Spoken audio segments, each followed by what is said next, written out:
सुभद्रा योजना सचेतनता रथर शुभारंभ। सुभद्रा योजना विषय रे साधारण जनता को सचेतन करने घरे घरे सुभद्रा योजना पहुंचाइबा निमंते जिला स्तरीय सचेतनता रथर शुभ उद्घाटन कार्यक्रम जिलापालक कार्यालय परिसर रे अनुष्ठित हो जाइछि। एही कार्यक्रम को मुख्य अतिथि भाव में ओडिशा सरकार मान्यवर मंत्री शिल्प दक्षता विकास वैषयिक शिक्षा श्रीजुक्त संपत चरण स्वाई पताका हलाई सुभद्रा योजना सचेतनता रथर शुभारंभ करथिले। एही सचेतनता रथ जिल्लार 8टी ब्लॉक और 2टी पौर परिषद अंचल रे 10 दिन बुली सुभद्रा योजना विषय रे जनसाधारण को सचेतन करिबा एहार हेउछि मूल लक्ष्य। सरकारक एही योजनार केही जेमिति वंचित न हेबे सेथि पई सरकारक पक्षरु एभली सचेतनता मूलक पदक्षेप निया जाइछि। बीजेपी सरकारक निर्वाचनी एजेंडा अनुसार सुभद्रा योजना रे योग्य महिला हिताधिकारी मानकु वर्षको 10,000 करी 5 वर्ष रे 50,000 टंका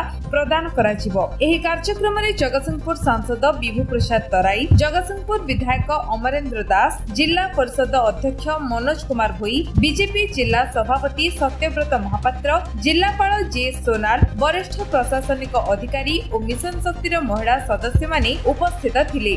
आपण समस्त को बहुत बहुत धन्यवाद स्वागत करुछु। आज ये पवित्र दिन रे राज्य सरकार सुभद्रा योजना उन्मोचन करिसेंती।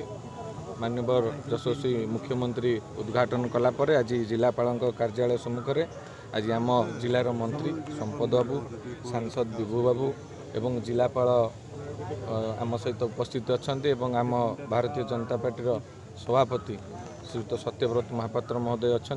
तेणु समस्त उपस्थिति रे आज एक सुदूर्घी चिंताधारा जोटा भारतीय जनता पार्टी तार मैनिफेस्टो रखी जे प्रत्येक महिला को 50,000 टंका दबा आज ताको पूरण करिसेंती। सेथिपई जेते कृतज्ञता धन्यवाद देले माननीय मुख्यमंत्री कम हम एवं प्रत्येक लोक जो भली भाव में लोकंर उत्साह आग्रह अच्छे आप देखुंत प्रत्येक वर्ष 10,000 हिसाब से 50,000 प्रत्येक परिवार 2-3 जन जी योग्य हिताधिकारी थे जो आप शुणुवे कहते जे जड़े जड़े सेमती ना योग्य हिताधिकारी 21 वर्ष ऊर्ध्व हो 60 वर्ष कम हो जी सरकारी योजना भितर 1500 टंका ऊर्ध्व आर्थिक सहायता पाऊन से समस्त पाइबे। घरे 2 जन 3 जन 5 जन जी हूँ पाखापाखि कोटी ऊर्ध्व महिला माँ मैंने उपकृत होगा जाऊँ।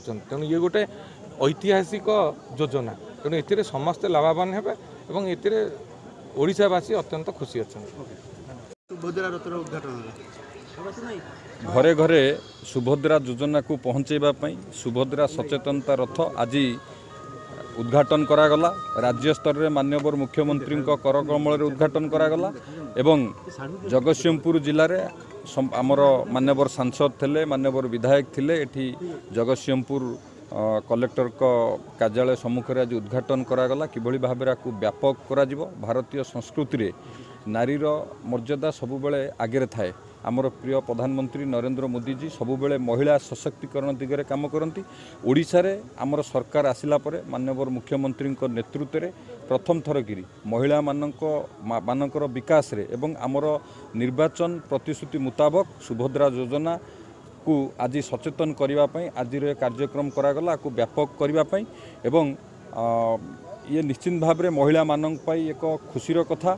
महिला मानकर आर्थिक स्वाधीनता सहित महिला माने किभली भाव में आत्मनिर्भर हेबे ये योजना से सहायक हम एवं 5 वर्ष रे प्रति वर्ष 10,000 लेखा 1 कोटी ऊर्ध्व महिला को दिज्व 5 वर्ष रे 50,000 टंका दिज्व।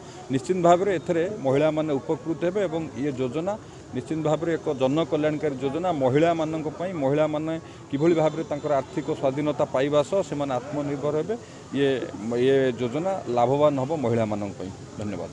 शतकड़ा 80% महिला ये सुभद्रा योजना रे उपकृत हेबे।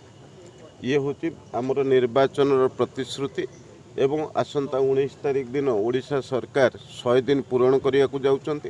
ए 100 दिन भितर महिला को जो प्रतिश्रुति देइथिला आमर भारतीय जनता पार्टी ता कार्यकारी होची एवं घरे घरे वर्तमान सुभद्रा योजना पहुँचब महिला माने उपकृत हेबे।